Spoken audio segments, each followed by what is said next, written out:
Sure. What happens, and people generally don't think about it in this way, is there's a response that is similar to the grief process. And so we actually do kind of go through a grief process with the job loss. We don't think of it in those terms, but we are going through the denial. Well, maybe the job will come back. We've seen that with mining jobs in particular. Maybe the job will come back. And, so what happens if it doesn't and we haven't planned for that situation?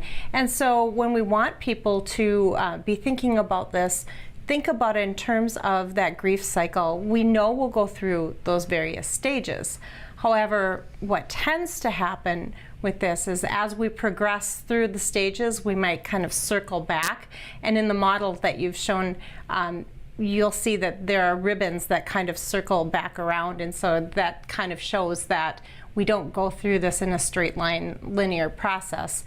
And as a result, we often don't take a look at our spending habits and change those, adapt them in order to meet the change in our income. And so that is really an important thing. We tend not to make those changes for about 6 months. And so if our spending is up here when our income is up here, that's fine. But when our income drops, then we start to see a difference, and we don't always react to that in terms of changing those spending habits when we need to. Yeah, and the first thing we hope people are actually making spending plans on a regular basis. We know that's not always the case. And so the first thing is to take a realistic look at our spending habits.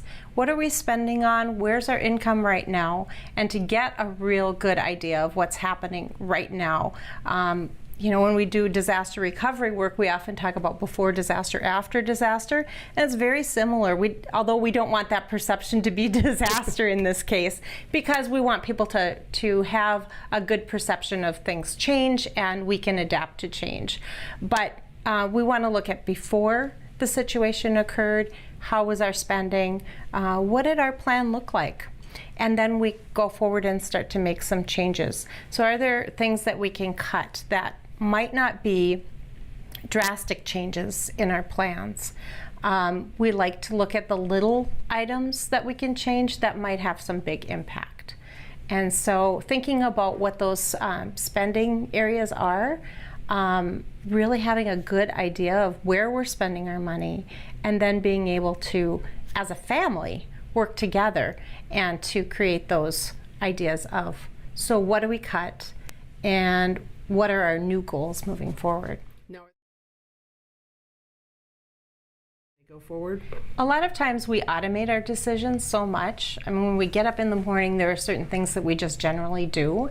And so if we generally stop at the convenience store to get gas, and then along with that we're getting a cup of coffee or a lottery ticket or things like that, it's just such a habit to us that we don't even think about those things. And so we have to look realistically at what each of those, even just keeping a spending log for a week is helpful. We really recommend people to do that longer, but a week to kind of get an idea and look is this a normal week, or are there things that happened along this week that maybe wasn't the typical situation for our spending. Another area that people tend to forget, and it always amazes me, but our animals, our pets, they're such a part of our family that we don't even think about the cost of what we're spending on them. And also hobbies that we have. And again, it's so much a part of what we do in our daily life that we tend not to think about the money that we spend on those items as well. Habits. In the context of a family, we need to talk about what's happening and be realistic. And I think about with the holidays coming up, maybe it's a matter of saying we're not doing as many gifts as we did in the past, or maybe we'll do a family gift to talk about how those changes might happen. So we're reducing spending and things like that. But everyone in the family needs to be a part of that discussion. And I have one example that I use. One of the participants in a program we offered talked about how her husband brought up the idea of cutting cable for 3 months just to try it out. And she was not happy about this. And she said at the end of the 3 months, she found that they functioned just fine without cable. And that was the item that she realized that they could make a change with. And so even proposing the idea of making a change for a short period of time to see that economic impact on the family, and also to see if there are things that you take as something that you can't live without. It's not necessarily a need, it's a want, and understanding the difference between those needs and wants and really communicating those in the family. Everybody has to have a portion of that and talk about what those needs and wants are in their idea, in their thought process. Now, some of those might be? Well, and I think part of it is in that I think oftentimes men are conditioned to believe that they're the providers, and so if they can't provide, the perception is often that I'm doing something I'm not doing what I should be doing for my family. And so it's important to step back, and we're all part of this together, and women don't take it on so much as this is something that is a negative. Change happens, and sometimes we just have to adapt to that change, and so there are differences in how we perceive some of those things. Overall, if we can take a look at it as change happens, and how do we move on, and what do we do to make the best of this situation. I reference the disaster recovery items sometimes, but it's very similar in how we react to some of these things, in that we look for things getting back to normal, and it won't always come back to the way it was and normal, and we talk about a new reality. Sometimes the new reality is going to be different than what the situation was previously, but it doesn't mean that it's going to be a bad situation. It'll be different. So we always talk about the before and the after, and I mentioned that earlier. And so we want to take a look at what those income sources are right now.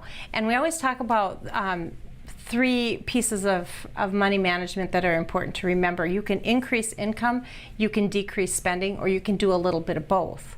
Now, we know there may not be an opportunity to increase income to the level of the job that you had previously, but is there something that you can do in the meantime that will increase the family income? And maybe it's selling items that you don't use anymore on eBay or something like that. It may be, again, around the holiday time, we have homemade goods that we might be able to sell as a family, something on that order. And so as we look at some of those items, can we increase our income in some way? And then look at how we might decrease our spending. And again, going back to that discussion among family members, helping them understand that we do need to make some reductions in income, and trying to balance those things out a little bit. The other piece is then contacting creditors and letting them know what is going on. And oftentimes creditors will work with someone to make sure that their payments can be made, or perhaps a reduced payment can be made, but they don't know to help you with that unless you reach out to them and tell them that is the situation. And so not communicating with them and letting yourself fall behind on payments is not the way to handle those things. Letting them know what's going on can help you to be proactive in that situation. So we run into situations where families are prideful about these community resources and think that, well, that's not meant for me. And it's meant for everyone, and it's meant to be there when people need them. And so we should take advantage of those resources. And I always say, if you don't feel comfortable perhaps going and having a meal, maybe you feel comfortable going and working as a family, volunteering, and then sitting down and having a meal because you gave something back too. So that's always a way to consider taking advantage of those resources in a community, and volunteer and give back as well. Community? I really think the main thing is to take a look at that plan that you currently have, or if you haven't had a spending and saving plan, to sit down and really write that out and see where you are currently, then make a plan that can adapt to the change in income. That's so important to do. Other than that, again, we're communicating with our creditors to let them know what the situation is. We're making a plan right away when we know that there are changes that will occur, and dealing with it up front, not in the state of denial and waiting until that income drop is affecting what we already owe. And so being proactive is really the most important piece of that, and taking a look at the resources that you have and making the best use of them.